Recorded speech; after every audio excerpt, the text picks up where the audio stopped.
மக்களுடன் மனதின் குரல் பொதிகை தமிழ் தொலைக்காட்சியில் 126வது மாதத்தை எட்டி சரித்திர சாதனை படைக்கும் பிரதமர் மோடியின் மன் கி பாத் நிகழ்ச்சி. நாட்டு மக்களுடன் உரையாடும் மோடிஜி நமோ ஆப் மற்றும் சாரல் ஆப் மூலம் பிரதமரோடு பேசி மகிழும் அரிய வாய்ப்பை பெற்றிடுவீர். வி ரமேஷ் வழக்கறிஞர், மாவட்ட பொதுச் செயலாளர், மத்திய சென்னை மேற்கு மாவட்ட பாஜக. No compromise. உங்க சைடுலயும் எங்க சைடுலயும். It's a GT promise. GT Holidays, South India's #1 travel brand. எந்த மாவட்டமாக இருந்தாலும் உங்கள் ஊர் கலெக்டர் யார் எல்லாருக்கும் தெரியும். உங்கள் ஊர் எஸ்பி யார் எல்லாருக்கும் தெரியும். சென்னையில் கலெக்டர் யார் யாருக்குமே தெரியாது. சவுத் மெட்ராஸ் ரிஜிஸ்ட்ரேஷன் ஆஃபீஸர் யார் தெரிஞ்சிடும். டிஆர்ஓ யார், தாசில்தார் யார், இன்னார் தெரியும். ஆனால் கலெக்டர் யாருன்னே தெரியாது.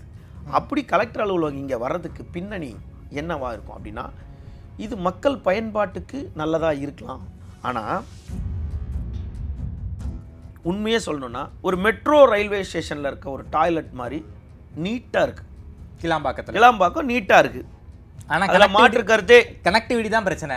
மாற்று கருத்தே இல்லை. ஆனால் நீங்கள் மெட்ரோ வந்து ஏர்போர்ட் வரைக்கும் தான் போகுது. ஆமாம், அதுக்கு மேலே மெட்ரோ கிடையாது. நீங்கள் நார்மல் ட்ரெயினில் போனீங்கனாலும் நீங்கள் வந்து கிளாம்பாக்கம் ரயில்வே ஸ்டேஷன் கிடையாது. ஒரு ஃபைல் மூவ் ஆகிறதுக்கு டிஜிபி ஆஃபீஸ் போய், கலெக்டர் ஆஃபீஸ் இந்த மூலையில், கமிஷனர் ஆஃபீஸ் அந்த மூலையில், செக்ரட்டேரியட் இந்த மூலையிலன்னா இது மக்கள் எப்படி நினைக்கிறாங்க, அலைய விடுறாங்களா, இப்படி தான் நினைப்பாங்க. ஆனால் இது தொலைநோக்கு பார்வையில் அவங்க எப்படி யோசனை பண்ணியிருப்பாங்க, அவங்களோட எண்ணம் என்னவாக இருக்கும், ஆட்சியாளர்கள் எண்ணம் என்னவாக இருக்கும் அப்படின்னா, தேர்தலுக்கு முன்னாடி மாவட்ட ஆட்சியர் அலுவலகத்தை ரேஸ் கோர்ஸ்க்குள்ளே கிண்டிக்கு கொண்டு வந்துட்டோம் அப்படின்னா, முதல்வர் மு.க. ஸ்டாலின் வந்து ஆட்சி செய்ததுக்கு உண்டான ஒரு ஆதாரத்தை விட்டுட்டு போகணும். ஓகே, அப்படின்றதுக்காக எதிர்காலத்தில் மொத்த தலைமைச் செயலகம் இங்கே வர்றதுக்கு உண்டான ஒரு அஸ்திவாரம் தான் வந்து கலெக்டர் அலுவலகம் இங்கே வர்றதுக்காக இன்னும் ஒரு முக்கிய காரணமாக இருக்கு.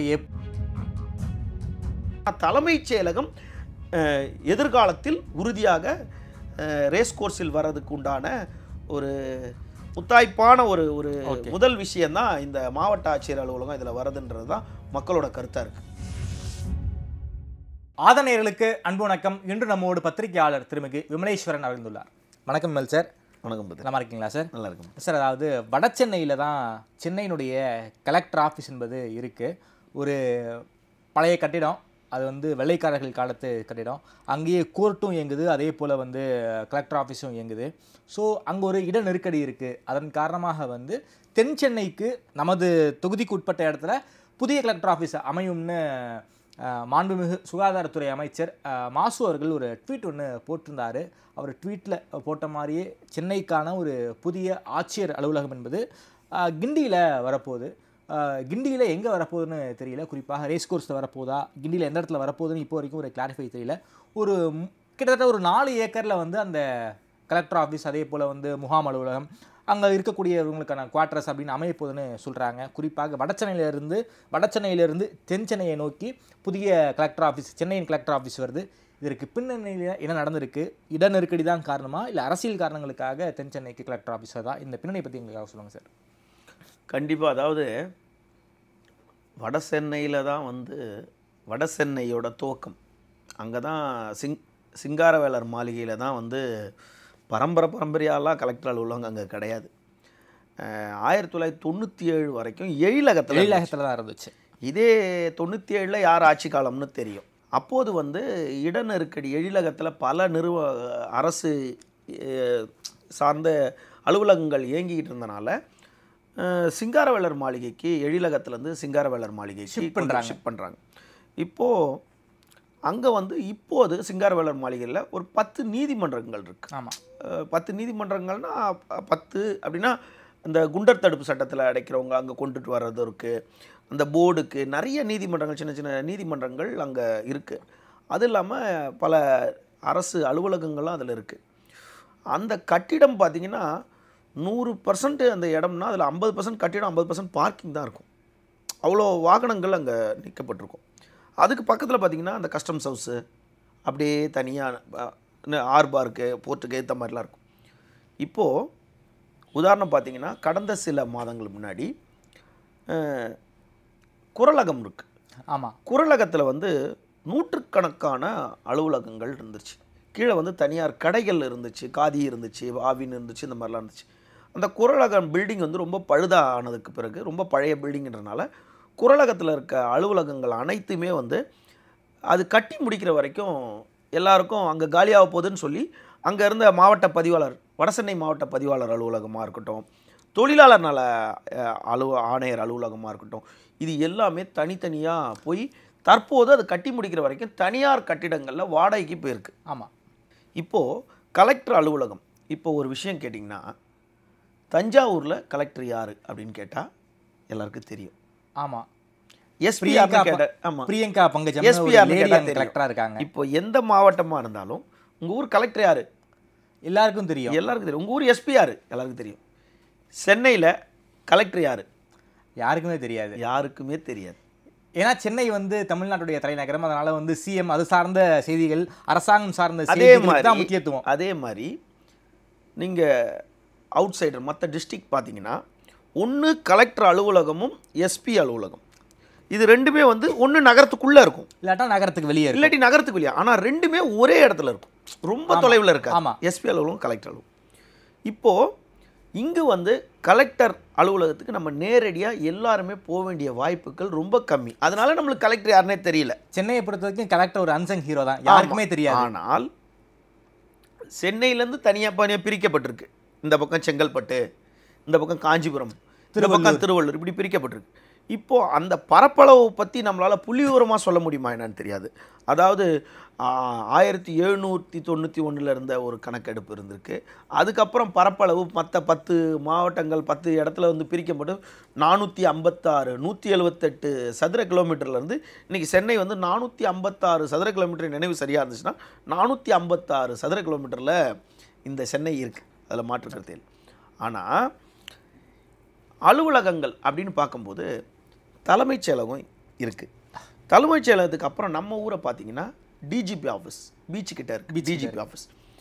கமிஷனர் ஆஃபீஸ் எக்மோரில் இருக்குது. ஆமாம். செக்ரட்டேரியட்டில் அப்படியே இந்த பக்கம் வட சென்னையோட துவக்கம், அதாவது தென் சென்னையோட மத்திய சென்னையோட முடிவு, வட சென்னையோட துவக்கத்தில் தான் வந்து இந்த இப்போது சிங்காரவேலர் மாளிகை இருக்குது. இதை வந்து இப்போ நீங்கள் தனியாக பிரிச்சிட்டாங்க, போலீஸ் கூட தனியாக பிரிச்சிட்டாங்க. இப்போ போலீஸில் கூட கிரேட்டர் சென்னை போலீஸ் ஆமாம் ஒரு 181 ஸ்டேஷன் லிமிட்டு. இதே நீங்கள் ஆலந்தூர் பாலத்தில், கத்திப்பாரா பாலத்தில் இறங்கி அப்படி போயிட்டீங்கன்னா அந்த பக்கம் இருக்க ஒரு 21 காவல் நிலையமும் வந்து உங்களுக்கு தாம்பரம் காவல் நிலைய எல்லைக்குட்பட்ட பகுதியாக வருது. இப்படி நீங்கள் இந்த பக்கம் அண்ணா நகர் திருமங்கலை தாண்டி இப்படி பார்த்துட்டிங்கன்னா அந்த பக்கம் ஒரு 21 காவல் நிலையம், ஆவடி காவல் நிலைய எல்லை. அப்போது கிரேட்டர் சென்னைக்குள்ளே இவ்வளோ தான் இருக்குது. ஆவடி கமிஷனரேட்டு, தாம்பரம் கமிஷனரேட்டு தனித்தனியாக பிரிச்சிட்டிங்க. இப்படி பிரிக்கும்போது சென்னை சிட்டி இப்போ ஆதார் கார்டில் கூட பார்த்தீங்கன்னா ஆலந்தூர் தாண்டிங்கன்னா அது செங்கல்பட்டு மாவட்டம்.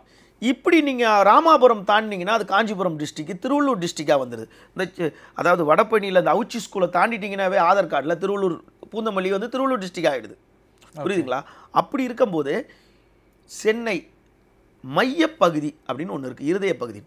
ஒன்று அந்த மூலையில் இருந்த ஒரு கலெக்டரேட்டை தினமும், அதுக்கு ஒரு காரணம் சொல்கிறாங்க, தினமும் 2000 மனுக்கள் மேலே வருது, அங்கே அடிக்கடி ப்ரொட்டஸ்ட் நடக்குது. ஆமாம், ஆப்போசிட்டில் தான் போராட்டங்களுக்கு அனுமதி கொடுக்குறாங்க.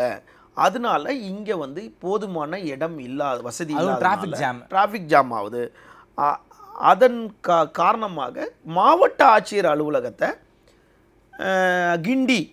கிண்டியில் எங்கே, அது வெங்கடாபுரம்னு நினைக்கிறேன் மேபி, அதில் இருக்க நீங்கள் சொன்ன மாதிரி 4 ஏக்கரா 3 ஏக்கர் 63 சென்ட்டா, இல்லை ஒரு நாளிதழில் வந்திருக்க மாதிரி 1 ஏக்கர் 47 சென்ட்டான்னு தெரியாது. ஆனால் குறிப்பாக நீங்கள் சொன்ன மாதிரி 3 ஏக்கர் 63 சென்ட்டாக தான் நிச்சயமாக இருக்கும். அது வந்து கிண்டியில் இருக்க ரேஸ் கோர்ஸ்லேருந்து ஒரு நிலத்தை வந்து, அதாவது அந்த துறையை மாற்றுறாங்க, அதை பிரித்து அதுக்கு ஒரு அரசாணை பிரிச்சு. இல்லை, இப்போ ரேஸ் கோர்ஸ் தான் அரசாங்க இடமா மாறிடுச்சு. அந்த இடத்துல வந்து கிட்டத்தட்ட ஏரிகள் அமைக்க போகிறோம் அப்படின்னு டெண்டர்லாம் விட்டு அதற்கான பணிகள் நடந்துக்கிட்டு இருக்குது. ஆமாம். ஆனால் அந்த இடம் இப்போ கிண்டிலனா வேறு எங்கே இடம் இருக்குது? இப்போ நீங்கள் பார்த்தீங்கன்னா நீங்கள் ஐடிசி கிராண்ட் சோலா ஹோட்டல் தாண்டிங்கன்னா தமிழ்நாடு காகித நிறுவனத்தோட டிஎன்பிஎல் ஆஃபீஸ் இருக்குது. அதுக்கு பக்கத்தில் பார்த்தீங்கன்னா எம்ஜிஆர் பல்கலைக்கழகம் இருக்கும். அதன் பிறகு பார்த்தீங்கன்னா ஒரு தாலுக்கா ஆஃபீஸ், வட்டாட்சியர் ஆஃபீஸ், கோட்டாட்சியர் அலுவலகம் வரும். அதர் பக்கத்தில் பார்த்தீங்கன்னா ஒரு 6 மாதமாக ஒரு பெரிய கட்டிடம் கட்டி அப்படியே இருக்குது. அதில் நீங்கள் லெஃப்ட் இறங்கினா தான் ரேஸ் கோர்ஸ் போவீங்க, இப்படி இறங்கி இப்படி திரும்பினா தான் ஸ்விம்மிங் பூல் போவீங்க. அந்த இடத்துல ஒரு பெரிய கட்டிடம் கேட்டால் அது போக்குவரத்து துறைக்காக கட்டப்பட்டது அப்படின்னா. பட் இன்னும் வரைக்கும் அந்த ஆஃபீஸ் வரவே இல்லை. பட் அப்படியே கம்ப்ளீஷன் முடிஞ்சு அப்படியே ரெடியாக இருக்குது. அது இன்னும் நிறுவனங்களுக்கு எந்த துறைக்குன்னு கொடுக்கல, ஆனால் போக்குவரத்து ஆஃபீஸ் அப்படின்ற மாதிரி இருக்குது. அப்போது அப்படியே நேராக இறங்குனீங்கன்னா ரேஸ் கிளப் வந்துடுது, உங்களுக்கு ரேஸ் கோர்ஸ் வந்துடுது. இப்போது அங்கேருந்து பந்தய மைதானத்துக்கு கொண்டு வராங்க. பந்தய மைதானத்துக்கு மாவட்ட ஆட்சியர் அலுவலகத்தை கொண்டு வராங்க. இந்த மாவட்ட ஆட்சியர் அலுவலகம் இதோட டென்ஷனே முடியுது. இதோட டென்ஷனே முடிஞ்சுது. இவங்க கணக்கு படி பார்த்தா ரெவென்யூ படி பார்க்கும்போது டென்ஷனே முடியுது. ஆனால் சோழிங்கநல்லூர் வரைக்கும் டென்ஷனே இருந்தாலும் ரெவென்யூ படி இது முடியுது. இது கிண்டியில் இருக்குது. இப்போ உதாரணத்துக்கு ஒரு விஷயம், இதே தான் இன்னொரு விஷயம் எடுத்துக்கிறோம். கோயம்பேடு பஸ் நிலையம். மக்களுக்கு கோயம்பேடு பஸ் நிலையம் வர்றதுக்கு முன்னாடி பார்த்தீங்கன்னா கொத்தால் சாவடி தான் பஸ் நிலையமாக, பாரிஸ் தான் பஸ் நிலையம். அங்கே இருந்தால் நீங்கள் எல்லாம் தேனாம்பேட்டை வரியா அண்ணா அறிவாலயம் கடந்து தான் எல்லா பஸ்ஸுமே போகும். ஆமாம். அதுக்கப்புறம் கோயம்பேடு வந்தோடனே மக்கள் ஒரு பயன்பாட்டுக்கு ஒரு பெருசாக அமைஞ்சிச்சு. காரணம் என்னென்னா, கோயம்பேடு அதில் ஒரு சூட்சமாக பார்த்தீங்கன்னா அடிக்கல் நாட்டினது ஒரு ஆட்சி, திறந்தது இன்னொரு ஆட்சி. இது வழக்கமானது. பக்கத்தில் பார்த்தீங்கன்னா காய்கறி மார்க்கெட், பழமாடு பூ மார்க்கெட், பூ பழங்கள். இந்த பக்கம் பஸ் ஸ்டாண்டு. அதுலேயே வந்து ப்ரைவேட் பஸ் ஸ்டாண்டு ஒன்று இருக்குது, கவர்மெண்ட் பஸ் ஸ்டாண்டு ஒன்று இருக்குது. அதுக்குள்ளேயே வந்து லோக்கல் பஸ் ஸ்டாண்டு ஒன்று இருக்குது. ஆமாம், மாநகர பேருந்து நிற்கிறக்கூடிய இடம் இருக்குது. அப்போது இந்த இடம் மக்களுக்கு எவ்வளோ ஒரு பயன்பாடு உள்ள இடமா இருந்துச்சு, கன்வீனியன்ட்டான இடம். அப்போ நீங்கள் அங்கே பார்த்தீங்கன்னா அங்கே ஒரு மெட்ரோ கொண்டு வந்துட்டாங்க. மெட்ரோ கொண்டு வந்துட்டு இன்னும் வசதியாச்சு. பஸ் ஸ்டாண்டுக்கு ஒரு மெட்ரோ, மார்க்கெட்டுக்கு ஒரு மெட்ரோ. அப்போ ரெண்டு, நீங்கள் இதில் இறங்கினா அங்கே போகலாம், இதில் இறங்கினா இப்படி ஒரு ஃபெசிலிட்டியை கொண்டு வந்த உடனே கிளாம்பாக்கம் பஸ் நிலையம் அப்படின்னு சொல்லிட்டு, கிளாம்பாக்கம் பஸ் நிலையம்னு சொல்லிட்டு ஒருத்தர் அடிக்கல் நாட்டினார், எடப்பாடியார் பண்ணார். எடப்பாடியார். ஆனால் திமுக அரசு அமைஞ்ச உடனே திமுக திறந்துட்டாங்க. உண்மையே சொல்லணும்னா ஒரு மெட்ரோ ரயில்வே ஸ்டேஷனில் இருக்க ஒரு டாய்லெட் மாதிரி நீட்டாக இருக்குது கிளாம்பாக்கம் நீட்டாக இருக்குது. ஆனால் மாற்று கருத்தே, கனெக்டிவிட்டி தான் பிரச்சனை, மாற்று கருத்தே இல்லை. ஆனால் நீங்கள் மெட்ரோ வந்து ஏர்போர்ட் வரைக்கும் தான் போகுது. ஆமாம், அதுக்கு மேலே மெட்ரோ கிடையாது. நீங்கள் நார்மல் ட்ரெயினில் போனீங்கனாலும் நீங்கள் வந்து கிளாம்பாக்கம் ரயில்வே ஸ்டேஷன் கிடையாது. கட்டிக்கிட்டு இருக்காங்க சார், கட்டிக்கிட்டு இருக்காங்க. ஆனால் முன்னாடி போகணும், இல்லை அங்கே இருக்கணும். ஆமாம். ஆனால் இங்கே ஒரு விஷயத்தை பார்த்தீங்கன்னா, பெருங்களத்தூர் பாலத்துக்கிட்ட பெருங்களத்தூரில் எதுக்கு ஒரு பாலம் ஆரம்பித்தாங்க, 2 பக்கம் இப்படி போகிற மாதிரி மேலே ரவுண்டானோட எதுக்கு ஒரு பாலத்தை கொண்டு வந்தாங்க அந்த பீரியடில்? அந்த கவர்மெண்ட்டு ஸ்டார்ட் பண்ணிச்சு, இவங்க தான் கம்ப்ளீட் பண்ணியிருக்காங்க. எதுக்குன்னா கீழே பஸ் ஸ்டாண்ட் இருக்குது, அதுக்காக பாலத்தை கொண்டு வந்தாங்க. இப்போ பஸ் ஸ்டாண்டே இங்கே கிடையாது, அது ஒரு பெரிய ஜங்ஷனும் கிடையாது. பெருங்களத்தூரில் 4 பக்கமும் வந்து ரோடு சேர்ற இடமும் கிடையாது. இந்த பக்கம் ரேடியல் ரோடு வருது, இந்த பக்கம் இந்த ரோடு வருதுலாம் கிடையாது. இந்த பக்கம் ஒரு ரயில்வே கேட்டில் பெருங்களத்தூர் மட்டும் தான் போகுது. அப்போ அந்த இடத்துல ஒரு பெரிய பாலம் கொண்டு வந்தீங்க, பஸ் ஸ்டாண்டே போயிடுச்சு அங்கே. அது இப்போ அந்த பாலம் வேஸ்ட்டு. ஆனால் மப்சல்லேருந்து வர பஸ்ஸு அங்கேருந்து ஏறி இங்கே இறங்குற இடத்துல அதை அவனால் நேராக போக முடியுதா? அங்கே ஒரு சிக்னல் வச்சிட்டிங்க. அப்போ சிக்னல், ஒவ்வொரு சிக்னல் முடியும் போது தான் ஒவ்வொரு வண்டியாக பாஸ் ஆக வேண்டியதாக இருக்குது. அப்போ அந்த பாலம் வந்து வேஸ்ட்டு, யூஸ்லெஸ் பாலமாக ஆயிடுச்சு. அங்கேருந்து வரவங்களுக்கு பாலம் எதுக்கு போடுறாங்க? எங்கேயுமே நிற்காமல் போகிறதுக்கு தான் பாலம். அப்போ பாலம் மேலே ஏறி எல்லா வண்டியும் நிற்கிறதுக்கு எதுக்கு பாலம்? ரெண்டாவது, இந்த பீரியட், அதாவது திமுக ஆட்சி காலத்தில் தான் சென்னையில் அளவுக்கு அதிகமான பாலங்கள் கட்டப்பட்டது. பாலங்களில் ஊழல் நடந்திருக்கு அப்படின்னு சொல்லிட்டு அதில் கைதிலாம் பண்ணி அதில் நிரூபிக்க முடியல அவங்களால. ஆனால் முதல் என்னோட நினைவு சரியாக இருந்தால் முதல்ல அவங்க திறந்தது வந்து பீட்டர்ஸ் ரோடு பாலம் தான். முதல் திறந்தது. அப்போ மேயர் வந்து இவர் தான் இருந்தார், நம்ம முதல்ல இருந்தார். முதல் பாலமே பீட்டர்ஸ் ரோடு பாலம். மூப்பனார் பாலத்தை சொல்கிறீங்களா? பீட்டர்ஸ் ரோடு பாலம் ஜெமினி பிரிட்ஜ் தாண்டினோடனே செஷ்பா கான்வென்ட் பக்கத்தில் இருக்கும் பாருங்க, அந்த பாலம் தான் முதல் திறந்த பாலம். நீங்கள் எல்லா பாலமும் தாரில் போட்டிருக்கோம், அந்த பாலம் மட்டும் தான் சிமெண்ட்டில் இருக்கும். ஓகே, நீங்கள் அடையாளம் வச்சுக்கலாம். அந்த ஒரு பாலம் தான், அது மட்டும் கொஞ்சம் ஜம்ப் ஆகிட்டு இருக்கும். ஆனால் அப்போது அவர் கட்டும்போது, அப்போது போக்குவரத்து நெரிசலும் போது எதுக்கு இந்த பாலம் அப்படின்னாங்க. இவர் வீட்டை சுற்றி கட்டிக்கிட்டாரே, வீட்டை சுற்றி கட்டிக்கிட்டாங்க அப்படின்னு ஒரு விமர்சனத்தை வச்சாங்க அறியாதவர்கள். ஆனால் இன்றைக்கி அந்த பாலம் பயன்பாட்டில் முக்கியமான பாலம். ஆனால் இதில் இவங்க கோட்டை விட்டது என்ன அப்படின்னா, நம்ம காந்தி மண்டபம் பாலம், காந்தி மண்டபம் பார்க்கலாம். இந்த பக்கம் காந்தி மண்டபம், இந்த பக்கம் அண்ணா யூனிவர்சிட்டி. ஆமாம், 15 அடி வாங்கிட்டு இருந்தீங்கன்னா பாலம் பெருசாக்கிருக்கலாம். அந்த பக்கம் இந்த பக்கம் ஐஐடி, இந்த பக்கம் சிஎல்ஆர்ஐ. ஆமாம், அவங்க கிட்ட 15 அடி வாங்கினா பாலம் பெருசாக இருக்கும். இப்போ சென்னையில் இருக்க யூஸ்லெஸ் பாலம், அதாவது ஃபெயிலியர் பாலம்னா அது காந்தி மண்டபம் பாலம் தான். கீழே ஒரு வண்டி போக முடியாது, தவுந்து தான் போக முடியும். இந்த பக்கம் கோட்டூர்புரம் கட் பண்ணுறவங்களுக்கும் டிராஃபிக், கோட்டூர்புரத்துலேருந்து இப்படி வந்து திரும்புறவங்களும் கட் பண்ணுறது. அப்போது இது 4மே கவர்மெண்ட் இடம் தானே. இந்த பக்கம் சில்ட்ரன்ஸ் பார்க்கு காந்தி மண்டபம், இந்த பக்கம் உங்களுக்கு வந்து அண்ணா யூனிவர்சிட்டி, அந்த பக்கம் ஐஐடி, இந்த பக்கம் சிஎல்ஆர்ஐ. அப்போ உங்களால் அதை பெருசாகவே அதை பாலத்தாக்கிடணும். அப்போ அது ஃபெயிலியர் ஆகிடுச்சு.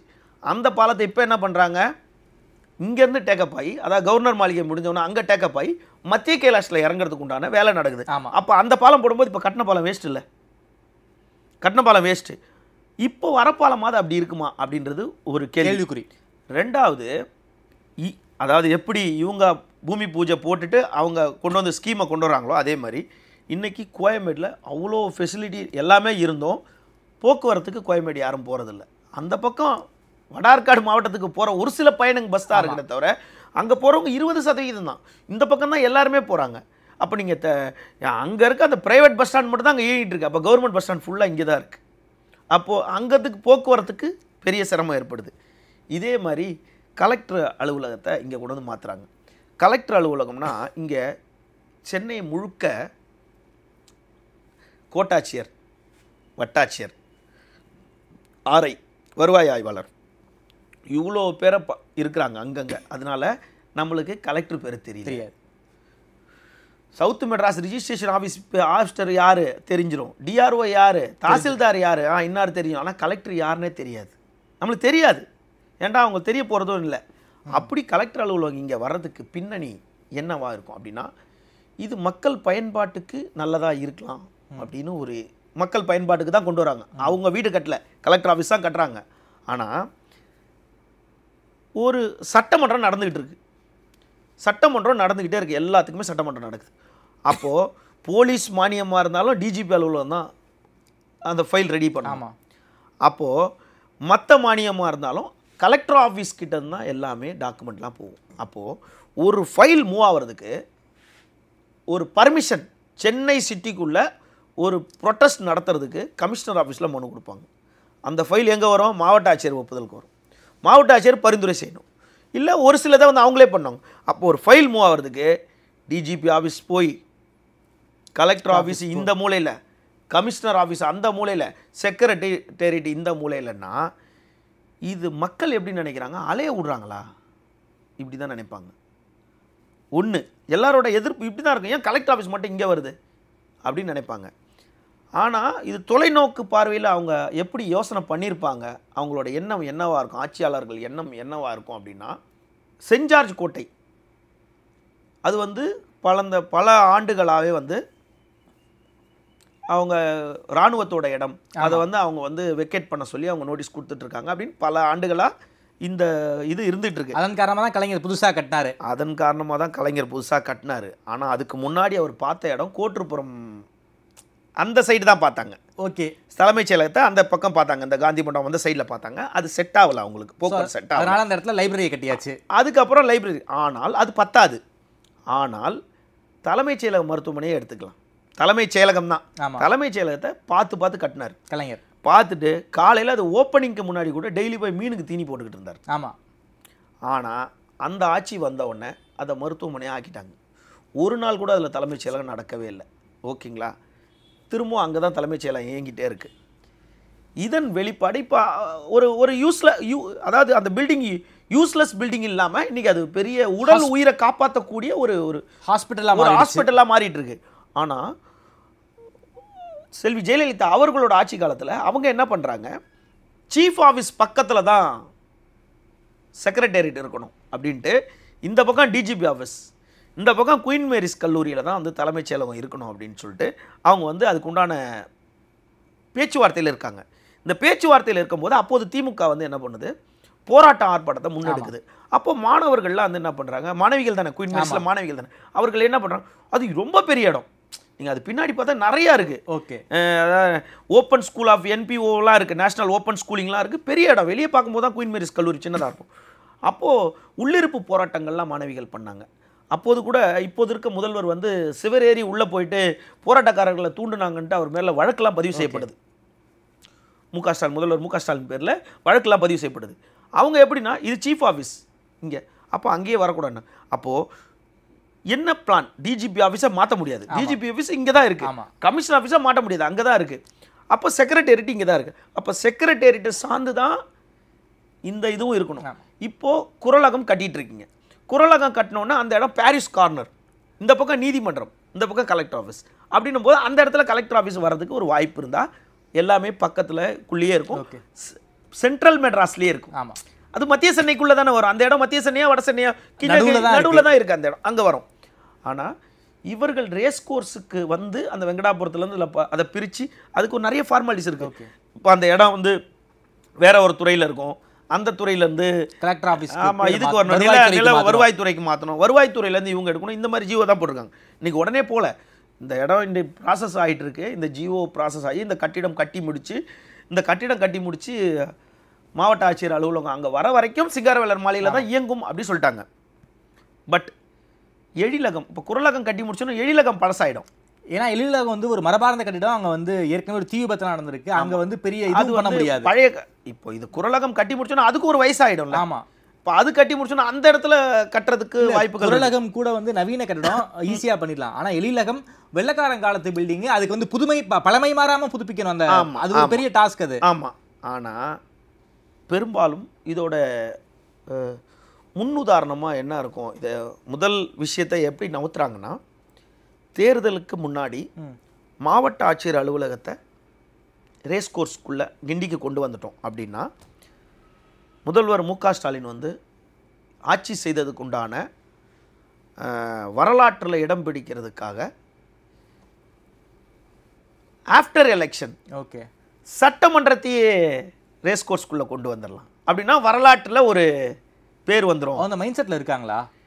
அதுக்கு தான் இது அதுக்கான முதல் பணி தான் மாவட்ட ஆட்சியர் அலுவலகத்தை இங்கே கொண்டு வருது. வேற சென்னையில் இவ்வளோ பெரிய இடம் எங்கே இருக்குது? இல்லை, சென்னையில் வேற எங்கேயும் இடம், நேரு ஸ்டேடியத்தை தான் எடுக்கணும். இல்லை, சென்னையில் அவ்வளோ பெரிய இடம் கிடையாது. ஆனால் வந்து அந்த ரேஸ் கோர்ஸில் வந்து நாங்கள் வந்து இது பண்ண போகிறோம், அதாவது சென்னையுடைய தண்ணீர் தேவைக்காக ஒரு மிகப்பெரிய ஏரியெல்லாம் கட்டமைக்க போகிறோம், அதுக்கான வேலைகள் நடந்துக்கிட்டு இருக்கே சார்.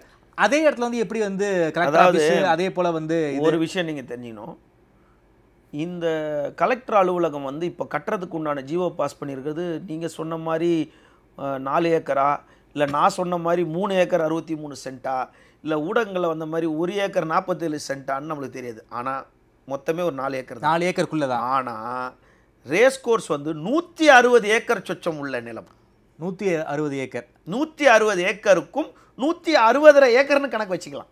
160 ஏக்கர், இந்த 160 ஏக்கரில் 160 ஏக்கர்ல ஏறி வருது போது 23,000 சதுர கிலோமீட்டர் தான் ஏறி வர போகுதுன்னு கேள்வி. அப்போ தலைமைச் செயலகம் கட்டுறதுக்கு அதில் அவ்வளோ பெரிய இடம் தேவைப்படாது. அப்போ நடுவில் சுற்றி நீங்கள் சொன்ன மாதிரி ஒரு பக்கம் ஏரிகள் நடுவில் அப்படி அமையிறது கூட இயற்கை எழில் சூழ்ந்த இடத்துல. ஆமாம், ஆனால் தலைமைச் செயலகம் எப்படி இதை சொல்கிறோன்னா, மூத்த அமைச்சர் ஐயா துரைமுருகன் அவர்கள் ஒரு பேசும்போது ஏதோ ஒரு இன்டர்வியூவில் சொன்னார், எங்கள் இடம் இருக்க கவர்னர் மாளிகை எங்கள் இடம் தான், ஆமாம், பக்கத்தில் ரேஸ் கோர்ஸ் இருக்குது, அதுவும் நம்மளது தான் அப்படின்னு அவர் ஒரு வார்த்தை ஏற்கனவே பிள்ளையார் சொல்லி போட்டார். ஓகே, அப்போ அதன் காரணமாக ஆட்சி செய்ததுக்கு உண்டான ஒரு ஆதாரத்தை விட்டுட்டு போகணும்.